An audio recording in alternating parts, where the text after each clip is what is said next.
Ability. Let me look Yeah, at some there shit we on go. this. All right. Oh, Welcome right. back, Relationship Series. My name is Gina Spatero, and this is my brother Sam Spatero. Hello. And once again, we are bringing you matters of the heart and mind. And I just want to make sure that we are actually public right now because, yes, we are. I remember last time it was private for some reason. Anyways, how has your Is week been, Sam? good. Good. Yeah, good. I'm sure like most people are getting a little stir crazy and antsy for things to get back to what they once were, but Yeah. just trying to enjoy and be grateful and make the most Hmm. of these times because I mean, I'm sure once the ball gets rolling again, we're not going to have this time with our spouses, our families, and all the other things that we can do today. Yeah, it's so crazy. We talk about the crisis that's going on, but what about like the rebuilding that's also happening, right?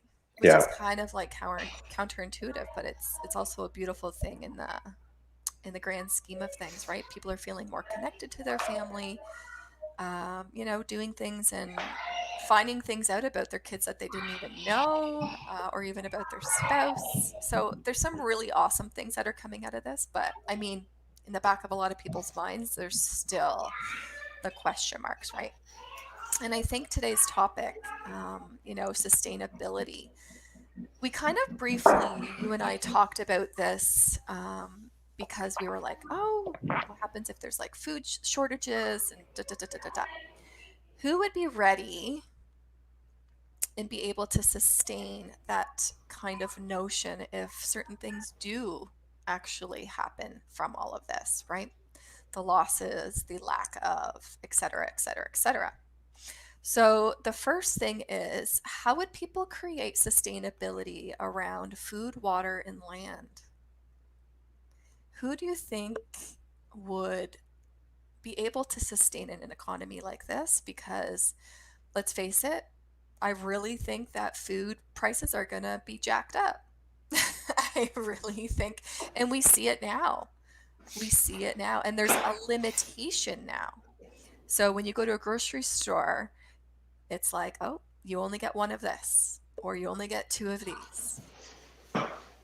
There's a shortage in yeast and in flour.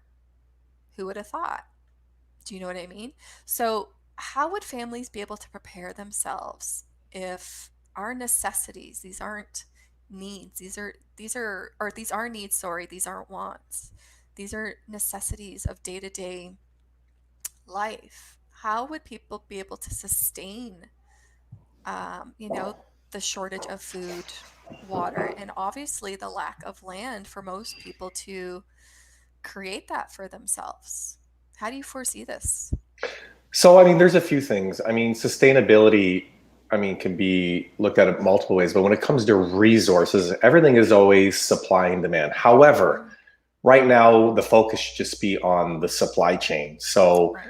I mean, if we could go back 2 weeks ago or even a month ago, there probably was no talk of there not being enough resources when it came to food, water, etc. But as everything starts to get shut down, as maybe even people that are in the farming industry and the machinery industry, whether it's tractors, fuel, whatever it might be. Even myself, I have a construction company, so I'm even hearing on multiple levels that there's a lot of companies that are shutting down, and that will affect the supply chain. Hmm. So, what does this mean for us? I think in a mindful way, this means anticipate the fact that at some point in the future, if things don't turn over, there's going to be restraints on the resources. You're already seeing it and hearing about it on the mainstream media news about farmers dumping milk and all these different products because number one, number one, the demand might not be there, but also they don't have the capacity to transport these items to the grocery stores. So there's always a trickle effect. So the question is now, where's your power in this? For us, we're in a little bit of a different situation. We grew up on a farm, and our grandfather cultivated a garden that was kilometers long. And we've seen him grow things right from nothing in a greenhouse over the winter. We've seen the machinery, the roller tillers, the shoveling, the energy, the resources, the passion that went into what it took to be sustainable on your own. So what are some things you can do? Well, there's a lot of hydroponic things that you can purchase today where you can grow your own Mm-hmm. vegetables inside, and maybe you can start get some chickens, get some rabbits. Yeah. We're kind of talking like doom and gloom and end times. Like what happens if you know grocery stores start to run out of things? And who would have thought 4 weeks ago we would be in the situation we are today? Yeah. So if we can talk worst case scenario, there are multiple things that people can do when the resources that we need to survive are restrained. Mm-hmm. Yeah, and I think it's important to be resourceful, right? And they used to say a long time ago, it takes a village to raise a child. And I think this is no better time to pull together and figure it out. Like, I see so many people because obviously at home now, people are trying to be as resourceful as they can because of the lack of certain things. And I think that it's also an opportunity not to take those things for granted. You see how fortunate we once were. I mean, like you said, we don't know where this is going to lead, and we're not talking like it's the end of the world by any means. But I think it's important to understand what we sometimes take for granted and not knowing, what to do if by chance something like this comes to par. You know what I mean? No, I know, I agree 100%. So I mean, if we can do our part to keep the resources at a sustainable level with what we're dealing with, Yeah, what we do in our household is we don't let our kids just randomly eat whatever they want. right. So they have their breakfast, they have their snack in between lunch, snack, dinner, and a little snack, but it's regulated. It's not, so we're not running out to the grocery store constantly, because you also have to think about too, I'm sure a lot of people watching this don't have jobs, their businesses are shut down, so they don't have the financial resource as abundant as it was a month ago. Mm-hmm. So you have to keep on top of this. Not only can you do your part with growing a garden, maybe looking at getting some livestock, but you could also do your part by rationing, being conscious of how much you guys are consuming a day to make the food last. Mm-hmm. Yeah, and it's so true, right? For me right now, especially doing the groceries, it's like, okay, I know that we need meat in our diet, but I'm also thinking long term, what can I get for, longevity? What will create more meals out of what product I buy, that type of thing. Because I am trying to get my bang for my buck, but I'm Yeah. also trying to preserve, right? And the less amount of time that I have to go buying this or the resources, the less time I have to be in that environment. And it is a sacrifice right now, right? Like, I mean, we were so used to consuming whatever we wanted. I mean, when I go to the butcher, like there's no chicken breast, like none whatsoever, literally. So that's where the resourcefulness has to come in. And I think it's important to think about it. And I don't know if there's enough planning going on for it. And that's why I think we're seeing a lack of, right? And this is why people are doing the craze buying, yada, yada, yada.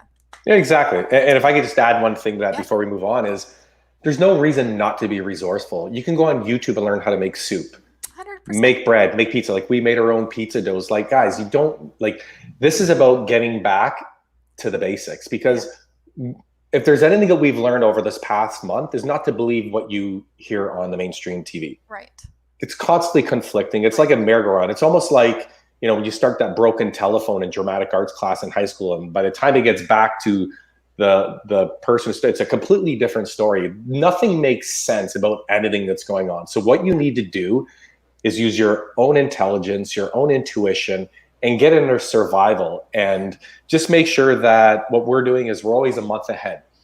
And we make soups, we make our own pizza doughs, whatever it might be. If you want to be resourceful by having some sort of sustainability in this, get outside of the box and start going back to things that you can make yourself, especially if you're hurting financially right now. Yeah. It's so much cheaper to make your own soup, so much cheaper to make your own breads, pizza doughs, any of these other things, your own salad dressings. Yeah. These are ways, number one, where you can control by allowing your resourceful even finances to last longer. Mm-hmm. Okay, let's move on to the next one. I think that was really good. The next one is relationship roles. So Now, in talking about this, I think that, you have to evaluate your strengths and your weaknesses, in your partners and yourself. Who has the strength to be more level headed? Who's really good at resourcing for organization? Who's really good at managing meals and yes, stretching that along the way for as long as we have to, right? I mean, look at Italy. Look at some places in Europe where they actually have to, almost like a sign of passage, to leave their house, if they don't, they get fined. So I think it's really important to not take those things for granted and pull together and be like, okay, what are your strengths and your weaknesses in moments like this? How can we pull together and create a positive atmosphere where everything is running tickety boo? And I think that there has to be a part of a couple and a family where they let go of, well, if I do this, you do that, or whatever. How do you think couples should manage this? Because there's going to be a lot of, that kickback where it's like, just because I'm home doesn't mean I'm going to pick up the slack here, right? So how do people manage that without the ego getting involved, without the, burden of the uh, male female and the exclusion of being oppressed because we're in a room together? How do we pull together, get rid of those conditioned ideas, and make it work?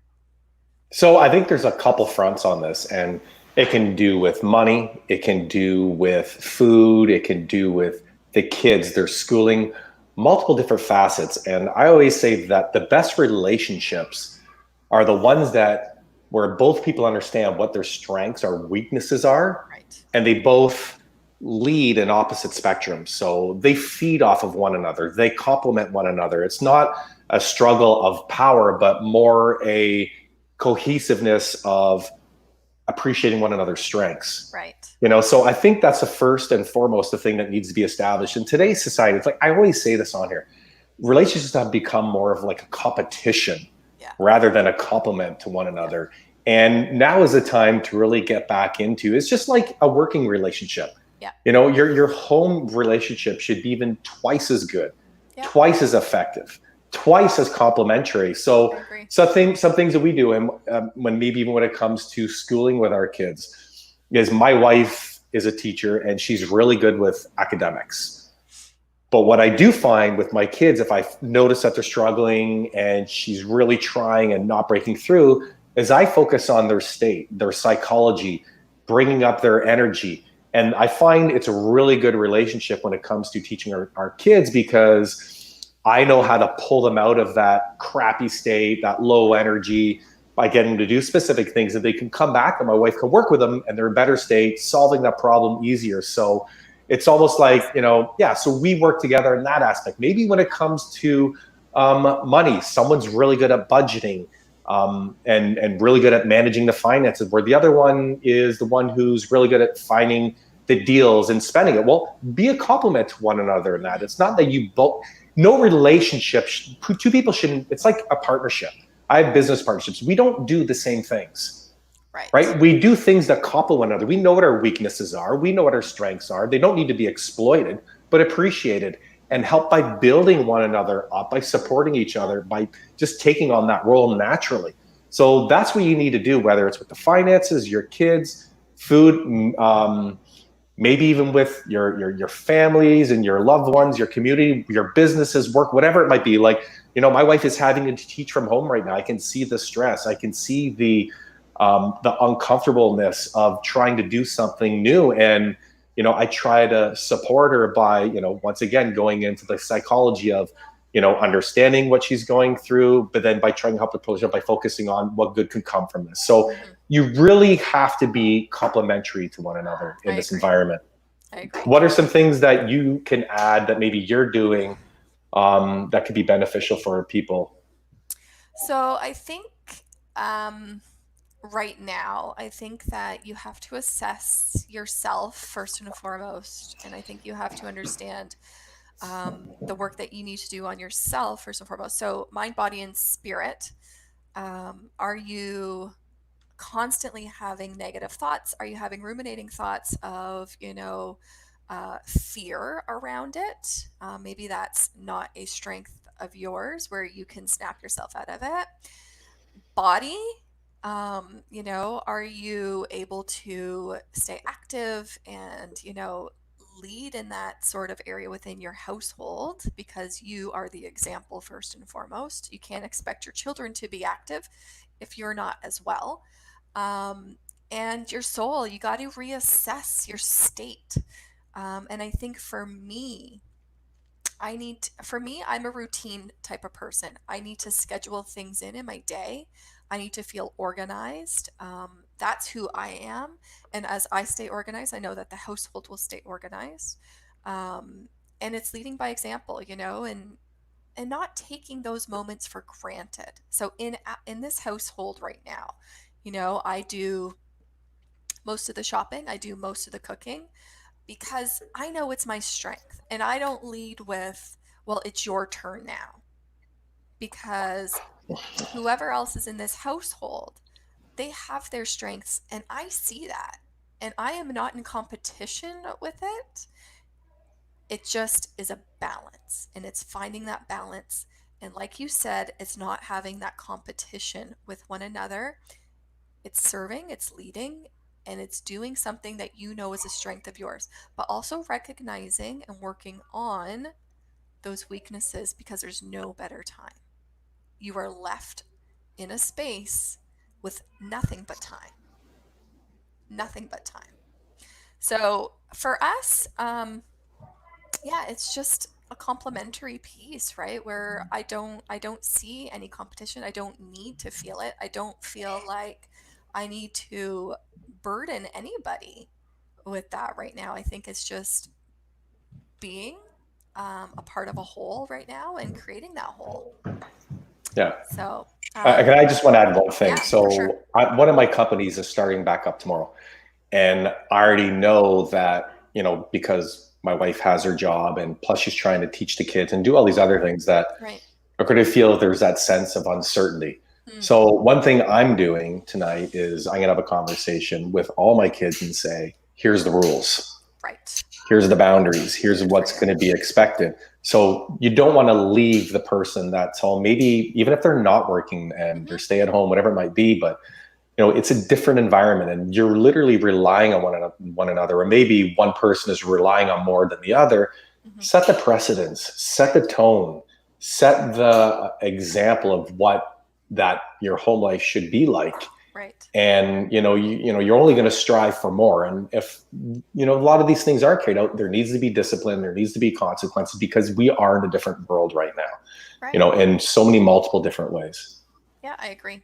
All right, let's go to the last one here. So far, so good. Okay, so the last one is finances and opportunities. I included opportunities because there are a lot of people struggling right now, but there's a lot of people that aren't willing to think outside the box and create opportunities. There's so many opportunities to be created right now. So many opportunities. And it's the people who are willing to get uncomfortable that are going to create them. So I don't know if you've seen this or have any thoughts rolling around your head being like, okay, here's an opportunity. I can fall into this place. What are your thoughts around this? So I have a few thoughts on this, and actually did some posts on this and actually coached a company on this prior to all this mess that we're in. I think first and foremost, the opportunities that can lie in finances. The average Canadian spends 170% of their own money. How is that possible? We only make 100%. So how can we spend 70% more than we make? We are in a credit-induced a coma society. Right. We have been conditioned to believe that all this wealth that we've created, this life that we're leading, is real. It's not. It's phantom. You've borrowed it into existence. So the very first thing you could do where the opportunity lies in your finances, especially for sustainability, especially for being resourceful, is to get your finances in order. Right. Now is a great time if you've been on a big splurging spree and we're out of control and you have so much debt. Now's the time to sit down and say, now's the time to get back in order. Mm-hmm. Work together, create a financial plan. We had a discussion last time. There's an app called Mint where you can plug in all your expenses, your income. You can see where you lie at the end of every month, every day. Mm-hmm. Now, that's getting the finances in order of number one, knowing where you're at. Yeah. Two, what you can do to reduce debt. Three, try to kind of create a blueprint of where you can be based on the new habits you can create by managing your money better. And so now, where do the opportunities lie in this situation? So I'll share a couple things that I um, gave some strategies to a company I was coaching. So right now, there's a lot of businesses not doing business. Right. However, and this is the same thing that applies to you if you're watching, you lost your job. I did a post last week and I told people, I said, where you should be spending your energy right now if you've lost your job or whatever it might be, is contact your existing employer or contact um, an employer that you would like to be employed to, like your dream company. Call them and say, look, I know I got laid off, or look, I know you're not hiring right now. I am willing to work for free to help you in any possible way that I can to help you get through this. What can I do? How can I be of service? I've always been a firm believer, and I told people that were within my organization 2 years ago because I seen what was coming, and a lot of them were on the fence about stuff because there's better opportunities for money to leave my company. I said, listen, money always comes after you get the knowledge. Right now, you should be chasing the knowledge, and then the money will come. And they didn't listen. And today they're in a not so great place. So what can you do here today? Find a way to create some service or be of service to your existing employer or to a company that you would like to be employed from when things turn around, because things will turn around, whether it's tomorrow, a month from now, 6 months from now. Offer your services for free. There's right now, we are giving you free advice on YouTube. We're not getting paid for any of this, right? So this is us feeling like we've taken all the things that we've accumulated in our lives and trying to be of service to help you, because it gives us a sense of meaning, purpose, and whatever else it might be. You need to look at this like the greatest opportunity of your lifetime, because all businesses were super busy prior to all this. And maybe you would have gone missed. You wouldn't have been noticed. But maybe today's the opportunity for you to call a company and say, look, here's who I am. Here's what I'm capable of.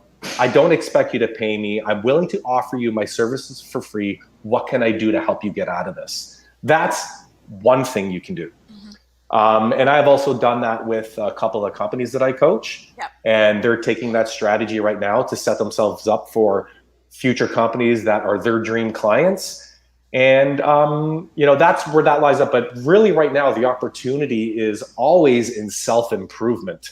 Yeah. Always in self-improvement. So right now, take this time to work on yourself, to better your mind, your health, your knowledge in your career, or maybe look in a different direction. Find some people to collaborate with. I mean, right now, there's so many social media influencers on their platforms right now where they used to have 20, 40, 50, 100,000 people following, and it's like cut in half because most people are preoccupied with surviving right now. Right. Opportunities lie everywhere when it comes to your finances right now. Absolutely. And I think, I was coaching someone this morning.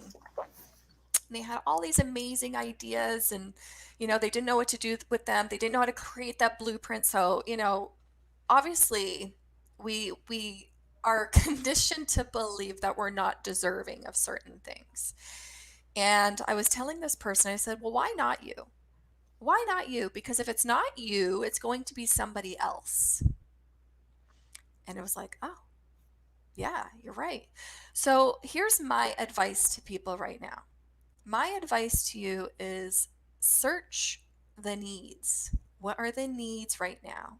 How can you apply your strengths to the needs that are needed right this minute? If you don't have a job, but you like to do X, Y, and Z, what are the needs that you can offer people that can be outsourced by you? Why does it have to be somebody else? And people need to get out of that mindset where it's like, well, there's already this, well, what are you going to do? Sit at home and do nothing anyway? Why not start creating and start working on your strengths and delivering and see the response from people? What's the alternative, right? So I think people are afraid to try. People don't know where to start, first and foremost. There's so many opportunities. You have to understand where the needs lie still. There's so many people that are seeking things, that are willing to pay, to um, be supportive in, and it's just the matter of starting and giving yourself the opportunity to try ultimately. And I don't know if, like you and I, for example, we could be sitting on the phone with one another talking about this stuff, and instead we're creating an opportunity for ourselves to get out there, to put ourselves out there and do something that we love and that people are responding to. And hopefully it gets to a point where, yes, it is a business. We are starting something because it's a passion, it's a love, it's a feeling that we get from service, right? So why are we limiting ourselves to being like, well, let's just offer this and not expect this? I always say there has to be an energy exchange. You can offer your energy 100 times over, but if there's no exchange in the end, you have to feel some sort of exchange, because if you don't, that energy will be depleted, and it will be a vicious cycle and a vicious pattern of you just plugging into something where there's no energy exchange. So there's opportunities out there, but people need to be willing to, like we said in the beginning, with your relationship, what are your strengths? What can you offer? Figure it out. Apply. How do you feel about that? No, I agree. And I just want to sum it up with this quote that has always guided me in my life. And vision is the art of Mm-hmm. seeing things invisible to the common man. Right. There are finances, and you have it in brackets, the opportunities. Opportunities are always there. But if Always. you are blinded through old beliefs and things that cloud judgment, that cloud opportunity, you'll never see it, even if it slaps you on the side of the Yeah. face. So vision being the art of seeing things invisible to others is you have to chase something right now, even if it's Correct. not clear, knowing that there will be an opportunity that lies Mm-hmm. one day ahead. So like I said, there's a lot of people unemployed, whether it's business or whatever. Go out there and chase that opportunity, even though it doesn't exist today, because it will eventually. Trust me. Mm-hmm. I agree. And on that note, Sam, is there any last thoughts that you want to say before we end today? I just want to share a couple things. My sister and I aren't on here. We're just like you. There is so much uncertainty today, and we don't even know what tomorrow is going to hold. Right. Whether we're going to be back at work, or is this going to be another 6 months, a year, because they're all over the place. So I think right now, if there's anything to do, is just look within and see what you have the power to control. And you have the power to control what you can be grateful for today. Right. You have the power to control where the opportunities lie within 100%. your relationship, your Yep. finances, Yep. and really focus in on who you want to be on the other side of this. Mm-hmm. And, we're no different than anybody here. Trust me, I have the same struggles. Have the same anxieties, the Yep. stresses, the doubts, but we're choosing to do this instead. And my question to you today is, what are you going to do differently after you watch this video? Yeah. Whatever it might be, just make it one thing. Mm-hmm. And that one thing might have a huge impact on your life one day in the Yeah. future. Yeah, I agree. All right. So, on that note, thanks for joining, everyone. Please don't forget to like, subscribe, and share. You never know who needs to hear little tidbits that or sound bites within these videos.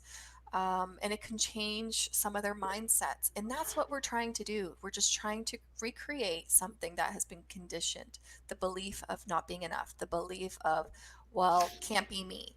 Well, why not? Why not? So share this with somebody that needs to hear it. And don't forget to hit the like button. And we will talk to you very soon.